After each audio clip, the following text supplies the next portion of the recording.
Dans cette vidéo, je vais te parler de tous les outils qui sont indispensables pour un vidéaste, un photographe ou un créateur de contenu. Donc si tu fais partie de ces trois-là, cette vidéo elle te sera bien utile, surtout si tu commences dans ce domaine-là. Alors, j'aimerais d'abord commencer par te dire que ce n'est pas obligatoire. Je dis indispensable parce que déjà, ça facilite grandement la vie, ces outils-là, tous ces outils-là, qu'ils soient physiques ou pas physiques, numériques, un truc comme ça, des choses immatérielles. Et de deux, ça te permet de faire des choses de meilleure qualité. Voilà, c'est tout. Si tu as juste une caméra, un objectif, bah, tu peux très bien faire des vidéos, tu peux très bien faire des photos, tu peux très bien créer du contenu. C'est seulement si tu veux améliorer le tout, si tu veux créer un meilleur écosystème, un meilleur workflow, que cette vidéo va t'apporter. C'est vraiment pas te dire il faut absolument acheter, etc. Je suis pas d'accord avec tout ça. J'ai pas envie d'être j'ai pas envie d'être ce genre d'influenceur vidéaste qui te raconte qu'il faut toujours acheter encore et encore. Alors déjà, me présenter un petit peu. Je m'appelle Hugo Barbé, je suis vidéaste depuis je crois 3 ans. Ça fait déjà 5 ou 6 ans que je fais de la photo vidéo. Et puis voilà, du coup je parle de création de vidéos, de comment créer des vidéos sur cette chaîne YouTube depuis pas mal d'années. Donc voilà, si t'es pas encore abonné, je te laisse t'abonner si tu as envie pendant cette vidéo-là. On va commencer par les choses matérielles et ensuite on fera les choses immatérielles. Alors, les choses matérielles, je commencerai par un équipement agréable à utiliser. Il y a plein de vidéastes qui te disent il faut absolument cette dernière caméra, il faut absolument machin truc chouette. J'en ai croisé dans ma route. Notamment au salon de la photo, notamment en prestation, des vidéastes qui avaient le dernier matos, dernier cri, etc. Pourtant qui commençaient ou qui n'avaient pas d'expérience ou qui simplement travaillaient gratuitement. Voire même en fait qui avaient du matériel qui était à la pointe de la technologie mais qui ne leur correspondait pas. Que ce soit physiquement, ergonomiquement, c'est pas intéressant pour eux, enfin c'était pas le bon setup pour eux, c'était pas le bon endroit pour les utiliser. Et aussi en termes de technologie. Des fois, par exemple, j'étais parti en soirée pour faire de la photo avec un type qui, lui, par contre, faisait de la photo gratuitement. Moi, j'étais payé et tout. Il avait un matos qui coûtait, c'était un Nikon Z9 ou un truc comme ça, un Z7, Z9, un truc de fou, hein, qui coûtait 5, 6, 7 000 balles. Et lui, par contre, il n'était pas payé. Et en fait, son matos, comparant au mien, j'ai un Sony A6400 qui fait du 21 millions de pixels. Lui, il faisait du 60 millions de pixels en rafale à 100 images par seconde, en rafale photo. Hein. Alors pour te dire, ça servait strictement à rien. Hein. Alors oui, il faisait de très belles photos, mais ça servait strictement à rien d'avoir autant, surtout si tu commences. Donc je parle de équipements agréables à utiliser, mais surtout équipements qui... Ben voilà, ça sert à rien d'aller trop loin, tu vois. C'est bien d'avoir un équipement basique. Moi, tu vois, j'ai un Sony A6400.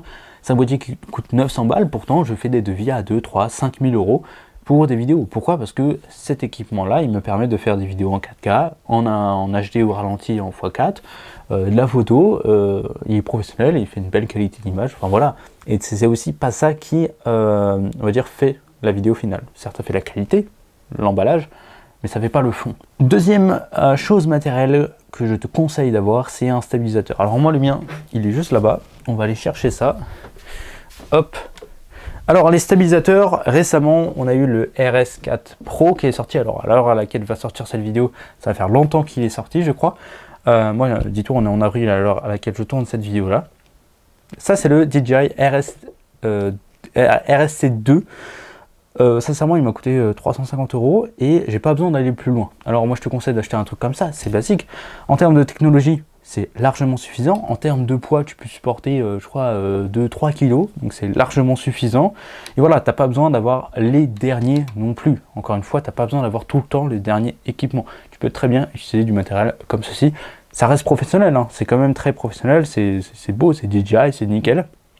Donc je te conseille au moins un stabilisateur. Pourquoi? Pour stabiliser tes plans, aussi simple que ça, parce que ça te permet d'atteindre un certain niveau de professionnalisme. Déjà, quand tu te ramènes avec ce genre de joujou devant un client, bah, ça monte un peu ta crédibilité et surtout, ça te permet de faire des plans beaucoup plus stables en mouvement pendant de très longues durées. Alors que si c'était tout le temps à main nue, là, ça va être compliqué pour faire de la qualité en mouvement. Mais si tu es, par exemple, comme moi, en ce moment, en train de filmer qu'en studio, tu as juste besoin d'un trépied, tu n'as pas forcément besoin d'un stabilisateur. Deuxième chose à avoir, qui pour moi, au bout d'un moment, finit par être essentiel, c'est un bon micro. En fait, si tu fais des vidéos, si tu captes le son, le boîtier que tu as, c'est pas le meilleur. c'est pas le meilleur pour capter le son, simplement parce qu'il n'est pas fait pour ça. Il est fait pour capter des images, des vidéos, mais pas du son. Alors c'est pour ça que je te conseille d'investir dans des micros quand même de qualité professionnelle. Alors, tu as des micros d'entrée de gamme qui sont très bons, hein. Tu vois, c'est le Rode Video Micro, moi il est là-bas, hop. Le Rode Video Micro, c'est un petit micro avec une bonnette comme ceci. C'est super simple, hein, il coûte 50 balles, un truc comme ça. Et franchement, il fait largement le taf.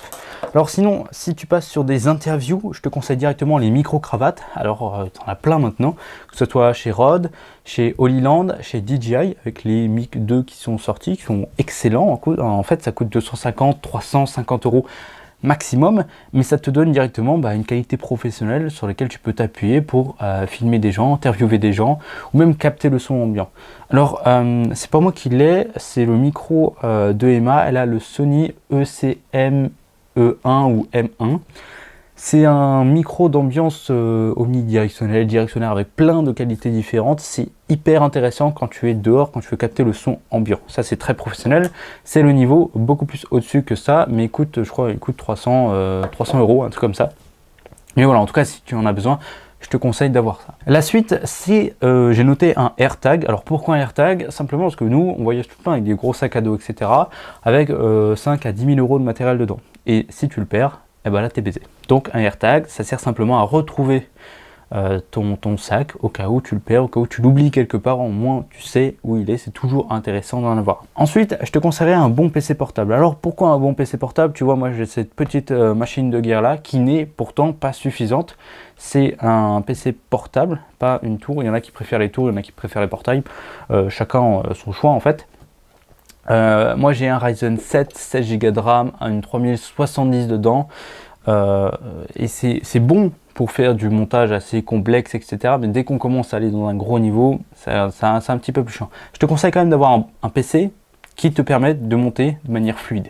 Parce qu'il n'y a rien de plus chiant quand tu travailles, quand tu fais ton montage, et que soit Premiere Pro plante parce que ton PC n'est pas suffisamment fort, soit Premiere Pro rame, et donc ça te ralentit dans ton travail, dans ton flow, etc. C'est un enfer à gérer ce genre de truc. Donc c'est bien d'avoir un ordi, quand tu montes, ça marche, ça bug pas, c'est fluide, ça fait du bien. En tout cas, c'est peut-être plus important que la caméra. Et tu peux avoir des très bons PC maintenant pour 1000 euros, 1500 euros et 2000 euros. Tu peux avoir des très bons PC qui vont être très fluides. Ça sert à rien de monter sur l'ordinateur de ta grand-mère, sauf si tu n'en as pas les moyens, mais en tout cas, c'est peut-être la deuxième chose à acheter après ta caméra. La suite, c'est un bon son, mais cette fois pour monter tes vidéos. Si tu montes tes vidéos avec peut-être de la musique, du sound design, etc., c'est important de bien entendre ce que tu fais. C'est pour ça que moi, je travaille soit avec des enceintes sur les deux côtés, soit avec un micro, un casque plutôt, un casque Sony, je sais plus trop c'est quoi le nom, mais c'est vraiment un bon casque. Et cette qualité sonore, déjà, ça te permet de rentrer dans ta vidéo, d'être plus productif, d'être plus créatif. Donc je te conseille quand même de monter toujours avec un casque, au moins. En tout cas là tu déranges personne et tu peux toujours bosser. En plus tu peux l'écouter, tu peux l'utiliser pour écouter de la musique hors travail, etc. C'est toujours utile. Conseil suivant d'achat, c'est ce que tu vois ici. Tu le vois pas, est-ce que tu vois aussi ici, là, tu vois, hop, c'est de la lumière. La lumière, ça fait quoi? Ça fait ton ambiance en fait. C'est ça en fait qui fait le cadre. Alors là, on va commencer par faire de plus en plus de coups, etc. Je te rappelle que c'est uniquement pour améliorer le tout, mais la lumière c'est extrêmement important quand tu veux créer une ambiance, créer une atmosphère. Et tu peux pas le faire sans en fait. Et surtout, la lumière que tu mettrais, si là j'ouvrais tous les volets derrière et avec les nuages qui passent en ce moment, ce serait n'importe quoi cette vidéo. Alors que là, j'ai fermé les volets, j'ai mis les lumières et je peux tourner toutes les vidéos que je veux, j'aurai toujours la même ambiance et elle ne va pas changer. Donc c'est très important d'acheter des lumières. Alors dis-toi, moi j'ai des petites lumières, c'est des Ulanzi, c'est des petites boîtes comme ça qui coûtent 30 balles sur Amazon. Ça fait largement le taf, ça fait 3 ans que je les utilise, j'ai les utilisés même quand je faisais de la photo tout début. Là par contre j'ai plus une vraie softbox 90 cm sur un pied en acier inoxydable, ce genre de truc, tu vois. Ça c'est plus pour le côté professionnel, pour les grosses interviews, c'est ma key light, ça c'est ma fill light, et après tu peux avoir des lumières derrière, etc. Mais au moins une grosse softbox avec un gros pied et une bonne lumière de, moi c'est une Godox 60W, 60 watts.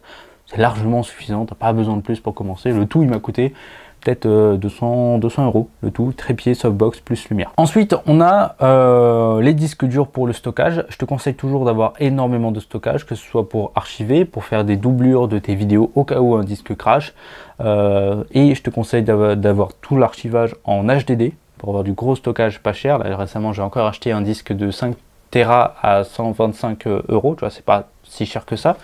Et sinon pour le montage, je te conseille du SSD. Moi j'ai du SanDisk 1 Tera de SSD pour le montage, ça me suffit largement. Et ensuite je balance tout ça sur les HDD.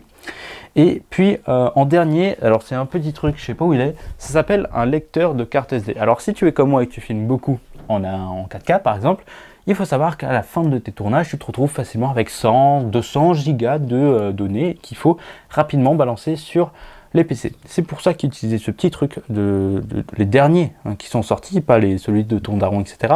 Ça va te faire gagner littéralement des heures. Quand j'ai commencé, en fait, d'ailleurs j'en ai fait une vidéo spéciale là-dessus, quand j'ai commencé, j'utilisais le petit lecteur de carte de mon père qui datait des années 2000. Donc en termes de vitesse de transfert, j'étais à 5 mégas par seconde. Tu vas me dire c'est beaucoup, etc. Mais si tu fais de la vidéo et que tu te retrouves avec 20 gigas de fichiers pour un seul fichier, et bah c'est rien du tout. Alors qu'avec celui-ci, je peux atteindre les 100 mégas de vitesse. Donc j'économise 20 fois plus de temps, ce qui est franchement énorme. Donc c'est mon dernier petit conseil de choses matérielles. On va passer aux choses immatérielles, ce qui est pour moi le plus important. En fait, le plus important, c'est les choses immatérielles. Donc on va directement attaquer par une bonne façon de penser. Une bonne façon de penser pour un vidéaste, c'est-à-dire qu'on est tous des créateurs, on est tous des freelances, et sincèrement, le mood entre vidéastes, entre créateurs, il est incroyable. À chaque fois que tu rencontres d'autres créateurs, d'autres photographes, d'autres vidéastes, le courant il passe tout de suite. Et c'est un truc de ouf parce que c'est une passion à la base. Donc quand tu exerces ta passion, tu es heureux. Donc tout le monde est heureux, etc. Et ce qu'il faut ne pas faire, c'est se voir tous comme des concurrents. Alors que pas du tout en fait. Moi j'ai plein de clients, je leur parle de mes potes vidéastes, je leur parle de mes potes photographes. Pourtant je garde mes clients. Les vidéastes qui viennent me voir pour me demander des conseils, je les aide volontiers. Je forme même d'autres vidéastes au métier parce que c'est un métier passionnant. Je t'aide à devenir vidéaste professionnel avec mes différentes formations, etc. Et pourtant, je ne perds pas de clients, voire même je fais plus de chiffre d'affaires encore.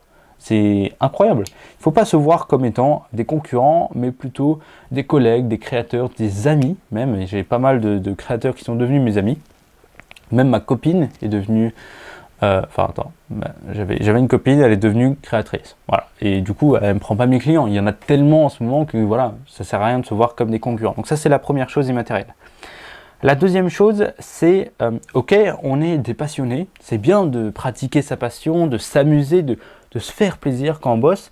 Mais il faut nourrir. Il faut se nourrir, il faut remplir son assiette, il faut remplir le frigo, il faut payer le matériel, etc.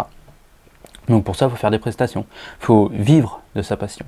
Et c'est là qu'on a le plus gros problème pour les vidéastes débutants, c'est qu'ils se voient comme des vidéastes artistes et non des vidéastes entrepreneurs. Et c'est ça le gros problème, c'est que du coup, ils ne savent pas vivre de leur passion, ils ne savent pas gérer le côté business du métier de vidéaste, de photographe ou de créateur de contenu. Alors moi, c'est ce que du coup, j'ai créé une petite formation là-dessus. Encore une fois, les liens, c'est dans la description. Mais du coup, une chose qu'il faut obligatoirement avoir, c'est de se former au côté business du métier. Aussi d'accepter l'échec, parce que tu vas en avoir des échecs, tu vas avoir des refus quand tu vas prospecter, quand tu vas demander des devis, des clients, etc. Et on va te dire non, on va te fermer la porte au nez, et c'est normal, tout ça il faut savoir l'accepter. Donc il faut savoir se former, pratiquer et persévérer, très important. Autre chose, c'est un entourage particulier. Alors quand on se lance en tant que freelance, vidéaste, monteur vidéo, etc., moi pour l'avoir testé, c'est difficile avec la famille, etc., parce que évidemment c'est pas un métier sécurité. C'est un métier en freelance, où tu te lances à ton compte et puis tu verras bien, quoi. C'est un métier passion, etc. Donc ça inquiète les gens autour de toi. Et ce qu'il faut, c'est quand même avoir un bon entourage. Pour ça, c'est très important d'avoir un bon entourage, d'en parler avec eux. Alors entourage familial, ton conjoint, ta conjointe, ou même tes amis qui, en fait, cet entourage-là, il faut qu'ils te soutiennent, et surtout t'appuyer sur eux pour trouver tes premiers clients. Moi, c'est comme ça que j'ai trouvé la bonne majorité de mes premiers clients, c'était via le bouche à oreille de mon entourage. Tel ami était dans cette entreprise qui cherchait un vidéaste, et ben moi, du coup, j'ai parlé à mon ami, je lui ai dit que j'étais vidéaste, cet entourage-là, et en fait, il m'a connecté directement et j'ai eu mes premiers clients comme ça. C'est très important en tout cas d'avoir un bon entourage et surtout d'appuyer sur le bouche à oreille. Là, on va parler de logiciels. Alors, les logiciels, je vais juste les énumérer, il y en a plein. On a Notion pour tout ce qui est organisation, préparation, tournage, etc. Moi, c'est l'outil que j'utilise. J'ai fait plein de vidéos sur ma chaîne YouTube. Je te laisse aller les chercher. Je suis sur la gamme Adobe, donc tout ce qui est Premiere Pro, Photoshop, Lightroom, pas Illustrator, etc. Mais j'utilise en tout cas la gamme Adobe et pas DaVinci Resolve. Les deux, pour moi, ils se valent. Ça sert à rien de se faire les petites guéguerres là-dessus. Mais en tout cas, vu que j'utilise Photoshop, Lightroom et donc j'ai utilisé Premiere Pro au début directement parce qu'il y avait tout d'un coup. Donc ça c'est important. J'utilise aussi le site internet Henri pour les factures. J'utilise Google Drive, toute la panoplie aussi Google Drive, Google Agenda et Gmail pour tout ce qui est côté business de mon entreprise, délivrer les vidéos, contacter les personnes, etc. LinkedIn pour les réseaux sociaux professionnels aussi, ça marche pas mal. Et donc pour finir, j'aimerais revenir sur le fait que il faut un esprit créatif. Oui, on est passionné, on est créatif, on fait des belles vidéos, etc.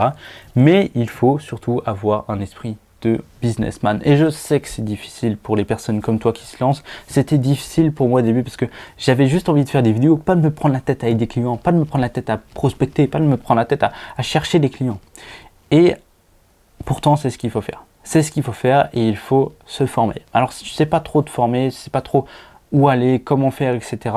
Moi, je te montre mes méthodes. J'ai mes méthodes qui ont marché pour moi et j'en ai fait une petite formation. Bon, une petite formation, c'est quand même une grosse formation de plus de 11-12 heures, un truc comme ça. Et dans cette formation, je t'accompagne main dans la main dans toutes les étapes que tu vas avoir pour trouver du coup tes premiers clients et vivre de ta passion sur le long terme.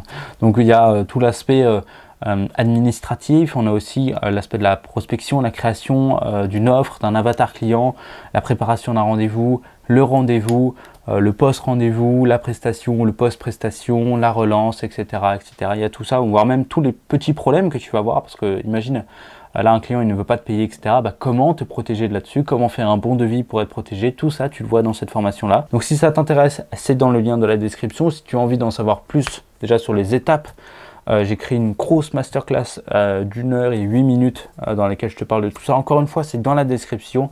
Si ça t'intéresse, t'as qu'à aller regarder tout ça. Nous, on se retrouve directement soit sur la masterclass, soit sur la formation. Je te fais de gros bisous. À tout de suite. Ciao.